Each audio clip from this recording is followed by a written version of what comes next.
Akkalkot road Gandhinagar येथील चौकातील अपघाताचं सत्र थांबता थांबेना। त्यात कहर म्हणजे या ठिकाणी बेकायदेशीरपणे उभ्या राहणाऱ्या कोणत्याही रिक्षा चालकांकडून अशा वेळी कोणतीच मदत नसल्याने नागरिकांकडून तीव्र संतापाची भावना व्यक्त करण्यात येत आहे। रविवारी सायंकाळी 6:30च्या दरम्यान अक्कलकोट रोड महालक्ष्मी मंदिर ते अक्कलकोटला जाणाऱ्या गांधीनगर चौकात एका रिक्षा चालकाच्या कटमुळे 50 ते 55 वर्षीय अनोळखी इसम खाली कोसळला। या अपघातात त्यांच्या डोक्याला जबर मार लागल्याने डोक्यातून रक्तस्राव मोठ्या प्रमाणात होत होता। यावेळी येथे चौकात ठिय्या मारून वाहतुकीला अडथळा निर्माण करणाऱ्या रिक्षा चालकांना या ठिकाणी व्यवसाय करणाऱ्या एकानं मदतीची याचना केली, पण यातील एकानंही मदतीसाठी पुढे आलेले नाही। जेव्हा या संदर्भात या व्यावसायिकांनी यापुढे एकतरी रिक्षा थांबते कसं हे पाहतोच असं म्हटल्यावर एकानं मदतीसाठी पुढे येऊन जखमी इस्माला श्री मार्कंडे सोलापूर सहकारी रुग्णालयात उपचारासाठी दाखल केलं।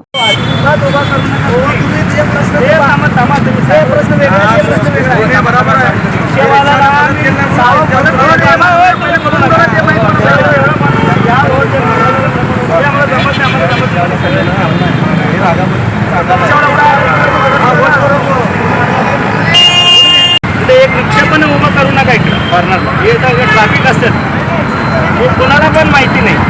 एक रिक्षा उभा करायचं जाऊ रिक्षा पुढं कामाला पाहिजे। आम्हाला हे म्हणणं आहे, म्हणणं आहे ते कॅन्टरवाल्याने जमलं नाही आणि ते कॅन्टरवाला बघितला नाही, पहिला ते माणूस बघितलं की आम्ही पळून आलो। रिक्षा दिसली आणि तुम्हाला ते माणूस